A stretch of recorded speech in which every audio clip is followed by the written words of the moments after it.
be more specific. Get down to like the megabyte of what you want to do. Once you get specific, then it'll get easier to accomplish the goal.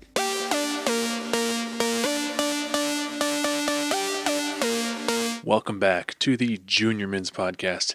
This podcast is here to help you guys navigate life while also helping you guys see the fun sides of life as well. My name is Finn Lawler. I'm your host. Let's jump right in. So today we're going to be talking about a concept that became a cornerstone of modern aspiration. A phrase that's on everything from travel blogs to self-help books. We're going to be talking about the bucket list. Now, the term bucket list feels like it's been around forever, a natural part of our vocabulary.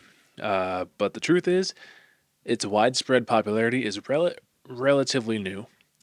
The phrase was popularized. Hang on, here we go. Script malfunction, whatever. Fix and post. We're not going to fix and post. The phrase was popularized by the 2007 film The Bucket List, starring Jack Nicholson and Morgan Freeman, about two terminally ill men who set out to do all the things they always wanted to do before they, kicked the bucket. The film gave a name to a concept that has existed for centuries, the idea of living life to the fullest. But what is it about a bucket list that resonates with us so deeply? Psychologically, it's a powerful tool. It's an exercise in intentional living in our day-to-day lives. It's easy to get caught up in routine, the work, the chores, you name it. The endless to-do lists and all that fun stuff. A bucket list forces us to take a step or to step back and ask a fundamental question. What do I truly want to experience? The act of self-reflection is incredibly beneficial. It makes us think about our lives, our passions, and what brings us joy. It's not just about what we want to do, but who we want to be. Do you want to be someone who has seen the Northern Lights? Or someone who can cook a truly incredible meal? Or someone who has run a marathon? Writing these things down gives them a sense of tangibility and purpose. Real quick about purpose.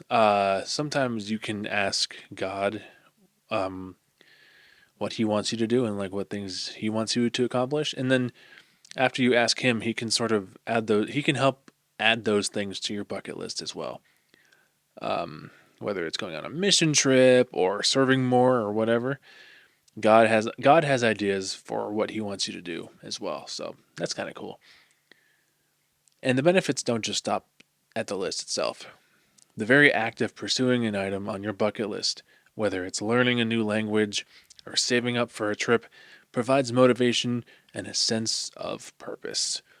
Research in positive psychology suggests that having specific, tangible goals can enhance motivation, boost self-esteem, and improve overall well-being. The anticipation of ticking something off the list can be just as joyful as the accomplishment itself. One way, and this is not in the script, but one way you can achieve your bucket list is by SMART goals.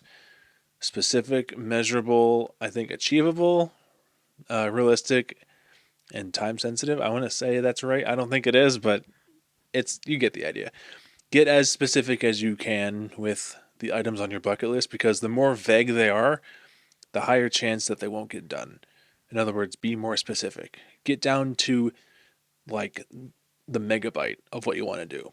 Once you get specific, then it'll get easier to accomplish the goal,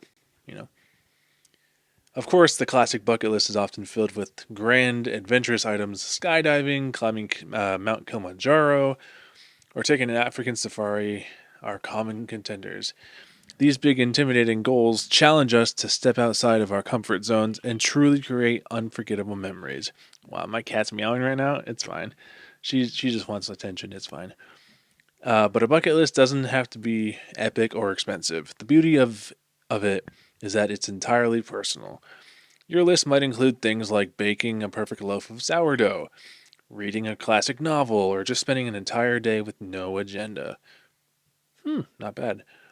Some of the most meaningful items on the list are those that bring simple everyday joy. For example, one of my bucket list items is to bowl a perfect game. I'm nowhere near it, but here we go. Full sends only. The key is to use the bucket list as a tool, not a burden.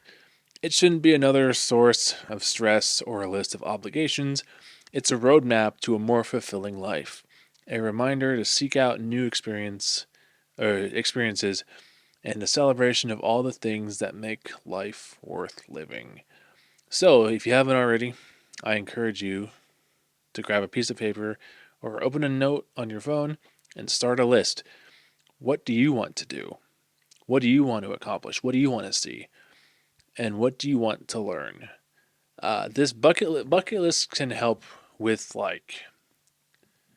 it can actually help you get to know yourself a little bit better, because it also helps with what you don't want to achieve as well. Like if someone's like, "Hey, do you want to ever run a marathon?" I'm like, I don't know.